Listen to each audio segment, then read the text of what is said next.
Donc, depuis le palais présidentiel d'Abidjan, on programme la déstabilisation, voire la chute du régime d'Ibrahim.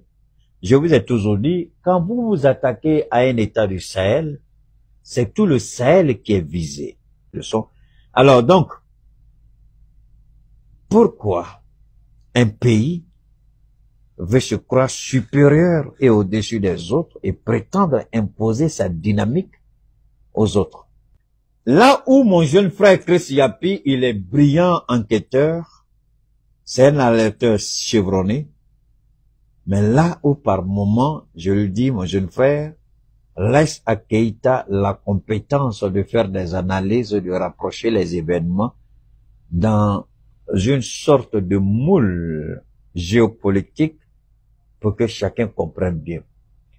Pourquoi tenter d'éliminer le patron du renseignement en Russie? Si cela s'avérait, on saurait tout de suite que l'empoisonnement a été fait en Russie.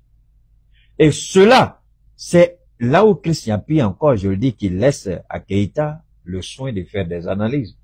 Et là, Poutine sera accusé d'avoir empoisonné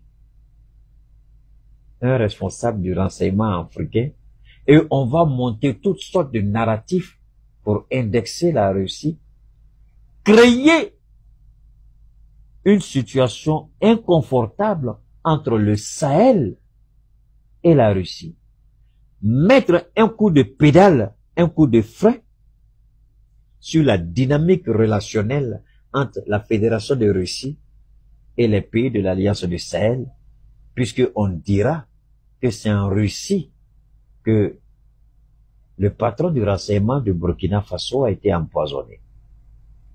Que diront les renseignements du Mali et du Niger? Allez-y comprendre quelque chose. On pense qu'il est bête ce terrible Ibrahim. Il n'est pas aussi bête que ça. Parce que vouloir créer une telle situation, un tel incident international sur le plan diplomatique entre des partenaires fiables, ça, mais regardez, ce que je dis, est-ce que ça a un sens? Keïta, oh, tu exagères toi aussi. Ok, Keïta se tait.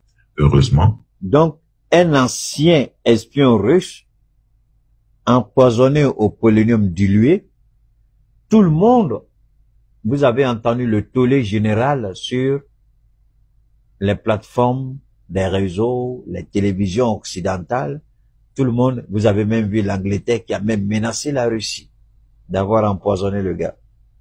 Je crois sa fille et lui, j'ai suivi un peu cette histoire. Donc, en faisant ça en Russie, on va ressusciter l'affaire de l'espion russe.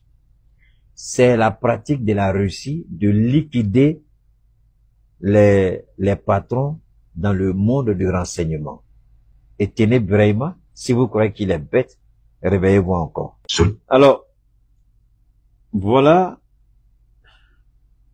celui qui prétend être un véritable président, un démocrate, celui qui se soucie des valeurs humaines, mais il ne se gêne pas à ôter les vies, il ne se gêne pas à créer un déséquilibre social tellement profond que les Ivoiriens eux-mêmes ont de la peine à se retrouver.